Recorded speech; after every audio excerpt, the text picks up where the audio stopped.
හවස් ජාමි මූදු හුළඟ හරිම සැරයි.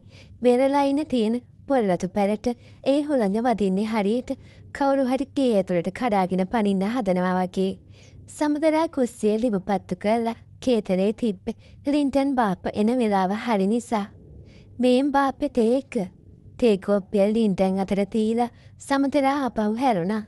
ඇය යන තිහා ලින්ටන් බලාගෙන හිටියේ හරිම අමුතු ඉතිහකට. සමතරාගේ සිරුරේ හැඩේ ඇය ඇවිදින විදිහ ඒ හැමදේම ලින්ටන්ගේ හිතේ තිබුණ පරණ මතකයන් අවදි කළා. ඒත් එක පාරටම එයාට තමන් ඉන්න තත්ත්වය මතක් වුණා. හිත පාලනය කරගත්ත ලින්ටන් තේකෝප්පෙන් උගුරක් පීලා කල්පනාවට වැටුණා. රොෂාන් අතුරුදහන් වෙලා අවුරුදු 2ක් ගත වෙලා ඒත් සමතලා තවමත් ඉන්නේ රොෂාන් අද හෙටම එයි කියන බලාපොරොත්තුවෙන්.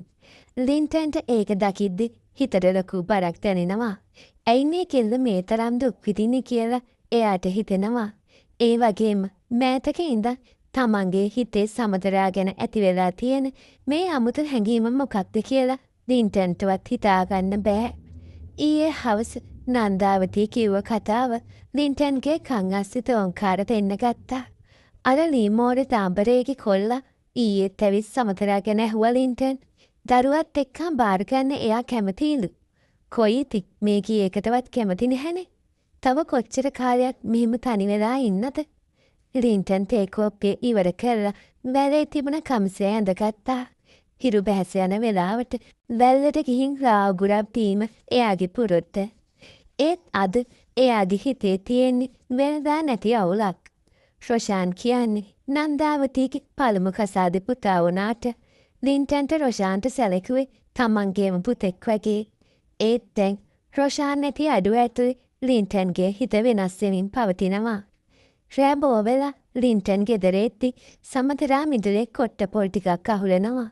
ලින්ටන් නැවිත් එයා ළඟින්ම හිටගත්තා. කොයි පොඩි එකී බුදිදපන්?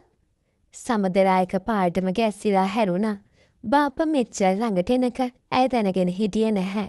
බිමට නැමී සිටි නිසා ඇගේ හැට්ට කනෙන් පෙනුනදී ලින්ටන්ගේ ඇස් මඟ ඇරියේ නැහැ. සමතරා ඉක්මනින් හැට්ටේ හරිගස්සා ගත්තා. දැන් ඩිංගකට කලින් බුදිය ගත්තේ. බාප්පා තාම ගෙදර ගියේ නැද්ද? සමතරා ඇහුවේ ලින්ටන්ගෙන් එන සැරාලක්කු ගඳ ඉවස ගන්න ගමන්. ගෙදර ගියත් ඉතින් මගේ හිත තියෙන උඹලා ගැන නෙවෙයි. ලින්ටන් ලී කනුවකට බර වුණා. තව කී දවසක්ම උඹලා දෙන්නට මෙහිම මුල කරන්නද සමතරා? රොෂානයා මැරුණා. ඒක ආයෙන්නේ නෑ. ඒත් බලාපන් උඹ තාම තරුණයි. ළමයෙක් හිටියට කසාද බැඳපු ගෑණියෙක් කියලා කියන්නවත් පුළුවන්ද? ඒක හන්දා තවත් උඹේ ජීවිතේ විහිං විනාශ කරගන්නේ නැතිව අර තාබරේගේ කොල්ලත් එක්ක හරි මේ අපායෙන් තොලොංචි වෙලා ඵලයා. අඩුම ගානේ මේ තරුව ගැනවත් හිතලා. සමතරෑ නිහඬව අහගෙන හිටියා. ඇය දන්නවා ලින්ටන් මේ කියන්නේ හිතේ තියෙන ඇත්තම දේ නෙවෙයි කියලා. ලින්ටන් තමන් වෙන කෙනෙකුට දෙනවට ඇත්තටම කැමති නැති බව ඇයට ඉවෙන් වගේ දැනුණා. මං අම්මටයි බාප්පටයි හැම තිස්සෙම කියනවා මං ගැන කරදර වෙන්න එපා කියලා. මට දැන් මේ ජීවිතය හුරුයි බාප්පේ. මට රොෂාන් නැතිව වෙන කෙනෙක් ගැන හිතන්න බෑ. සමතරා කිව්වේ කෙඳිරියක් වගේ හඬකින්. සමතරා ගෙට ඇත්ති ලින්ටන් ඇය පස්සෙන් ඇතුළට ආවා. ගේ ඇතුළේ තිබුණේ අඳුරු ආලෝකයක්. ලින්ටන් ඇයට ඉතාම සමීපව හිටගත්තා. පැණි වර්ග ගෙඩි දෙන කාලෙට ගහ වටේම සුවඳ හමනවා. ඒ සුවඳට එන වවුලුන්ගෙන් තමා වර්ග ගහ ආරක්ෂා කරගන්න අමාරුම. ලින්ටන් කිව්වේ අමුතුම තාලෙකට. සමතරා ඒ කතාවේ තේරුම තේරුණේ නැති ගානට හිටියා. ලින්ටන් බාප්පා හැමදාම තමන්ට කරුණාවන්ත වුණා තමයි. ඒත් අද එයාගේ පැල්ම සහ හැසිරීම වෙනදාට වඩා ගොඩාක් වෙනස්. ඇයට බයක් වගේම නුපුරුදු හැඟීමක් දැනුණා. උඹට මේ තවස්සල කාසි පණම් වලින් හෙමත් අඩුවක් ඇති නෙව. මේක තියාගනි. ලින්ටන් තමන්ගේ සාක්කුවෙන් රෝල් කරපු 10 දෙකක් අරන් සමදරාගේ හැට්ටේ අස්සට එබුවා. ඒ වෙලාවේ ලින්ටන්ගේ ඇඟිලි සමදරාගේ ගෑවුණා. සමදරා ගල් ගැහිලා වගේ බලාගෙන හිටියා. ලින්ටන්ගේ අත සෙමින් එළියට ගනිද්දි දෙන්නගේ ඇස් එකිනෙකට මුණ ගැසුණා.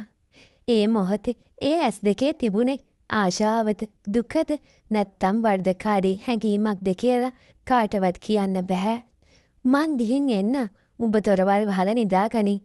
ලින්ටන් කිව්වේ ගොරෝසු හඬකින්. ලින්ටන් අඳුරේ නොපෙනී යනකල් සමතරා බලාගෙන හිටියා.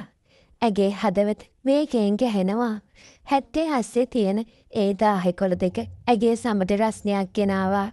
ඇය දොර වහලා අගුළු තැම්මේ හිතේ ලොකු ව්‍යාකූලත්වයක් තියාගෙන. පහුවදා උදේ පාන්දරම ලින්ටන් වැල්ලට යන්න කලින් ආයෙත් සමදරාගේ ගෙදරට ආවා. සමදරා එතකොටත් මිදුලතු ගන්නවා.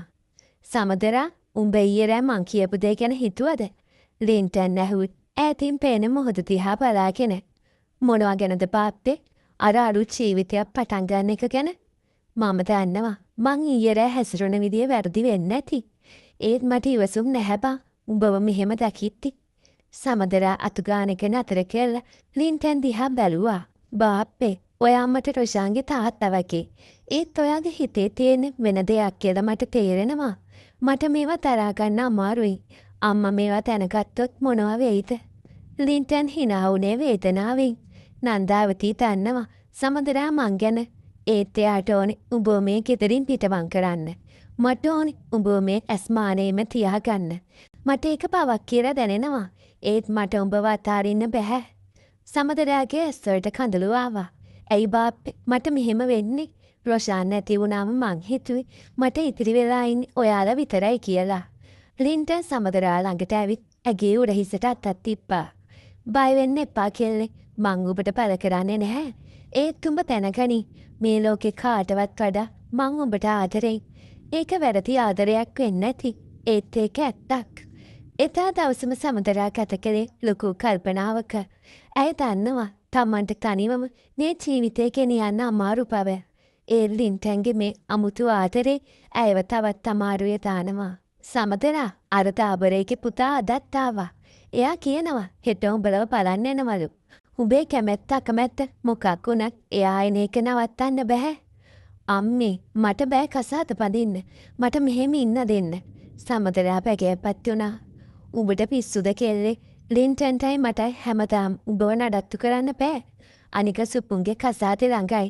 ඌ කසාද පැන්දම උඹ කොහොමද මේ ගෙදර ඉන්නේ? නන්දාවතීගේ හඬ රළු වුණා. සමදරා කාමරයට ගිහින් දොර වහගත්තා. ඇයට දැනුනේ තමන් කොටු වෙලා වගේ. රොෂාන් හිටියනම් මේ කිසිම ප්‍රශ්නයක් නැහැ. ඒත් දැන් එයා තනි වෙලා. රෑ මැදියම ලින්ටන් ආයෙත් ආවා. මෙදා පාර එයා පීලා හිටියේ නැහැ. එයා ආවේ සමදරාගේ කාමරේ ජනේලය ළඟට. සමදරා එයා හෙමින් කතා කළා. සමදරා ජනේලය ඇරියා. බාප්පා මේ රෑ මොකද කරන්නේ? මට නිින්ද යන්නේ නැහැ බා. උඹ අරුව එක්ක යන්න කැමති වුණාද? ලින්ටන්ගේ හඬේ තිබුණේ බයක්. අම්මා මට බල කරනවා බාප්පේ. මම මොනවා කරන්නද? උඹ යන්න එපා. මං උඹට සලකන්නම්. නන්දාවතී මොනවා කිව්ව? මං උඹව බලා ගන්නම්. උඹට වෙනම කයක් හදලා දෙන්නම්. ලින්ටන් උද්‍යෝගයෙන් කිව්වා. සමදරා ලින්ටන් දිහා බලාගෙන හිටිය පුදුමයෙන්. බාප්පා මොනවද නේ කියන්නේ? මිනිස්සු මොනවා කියයිද? බාප්පා මගේ මාමන්ටි වගේ කෙනෙක්. මට මිනිස්සුන්ගේ වැඩක් නැහැ සමදරා. මට ඕනි උඹ විතරයි. රොෂාන් ගියාට පස්සේ මගේ හිතේ තියෙන මේ කින්දර නිවන්න පුළුවන් උඹට විතරයි. ලින්ටන් සමදරාගේ අත අල්ලගත්තා. සමදරා ඒ අත ගසා දැම්මේ නැහැ. ඇයට දැනුනේ අමුතුම ආරක්ෂාවක් සහ ඒ වගේම බයක්. ඒ වෙරළයිනේ තියෙන පුංචි ගෙදර ඇතුලේ රහස් ගොඩක් එක්ක අලුත් කතාවක් ලියවෙන්න පටන් අරන් තිබුණා. මුහුදුරට වෙරළ වැටිලා බිඳෙන හඬ ඇහෙනවා. ඒ වගේම සමදරාගේ හිතේ තිබුණ රොෂාන්ගේ මතකයත් හෙමින් බිඳෙන්න පටන් ගත්තා. ලින්ටන්ගේ ආතරේ අකප වුණත් ඒක මේ මොහොතේ ඇයට දැවුන එකම සරණ වුණා. බාප්පේ යන්නද? කවුරු හරි තැකි. සමදරා හෙමින් කිව්වා. මං යන්නම්. ඒත් උඹ හෙට අරුට අකමැති කියපන්. මං උඹලගේ ඉන්නවා. ලින්ටන් අඳුරේ නොපෙනී ගියා. සමදරා ජනේලයේ වහලා ඇඳට වැටුණා. ඇගේ ඇගේ තාමත් ලින්ටන්ගේ අතේ රස්නය දැනෙනවා. මේක වැරදි බව ඇගේ හෘද සාක්ෂිය කිව්වත් තනිකම සහ අසනර්ගම ඒ හඬ යටපත් කළා. විරලේ පිපුණු ඒ පර්සතු මල දැන් අයිති කාටද කියලා තීරණය වෙන්න වැඩි කාලයක් නැහැ. හීනියට වැස්සක් පටන් ගත්තා.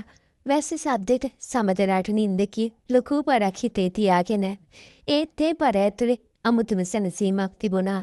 ඩින්ටන්ගේ ඒ නොකී කතාවේ සුවඳ ඇගේ මුළු ලෝකයෙන්ම වෙලාගෙන තිබුණා.